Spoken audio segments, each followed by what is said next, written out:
Welcome to the Banker Lamp. Please enjoy the video. You begin by confirming your carrier supports voicemail and that you have a cellular signal. This matters because changes often require carrier processing. Next, open the phone app and tap voicemail to access settings. If visual voicemail is active, make sure you've backed up any important greetings or messages because turning voicemail off can remove access. Once done, you'll proceed to the account-level controls that actually stop voicemail delivery, not just the app view. You now act on the core method. Most carriers manage voicemail, so go to Settings Phone and inspect call forwarding. Disable any forwarding to your voicemail number to stop routing. If that doesn't work, use your carrier's specific deactivation code or app.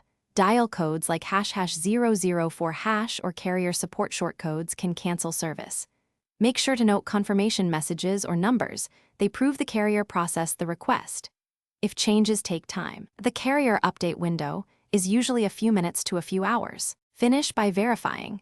Call your number from a different phone to confirm callers no longer reach voicemail. You should get a busy tone, ringing, or carrier message about service.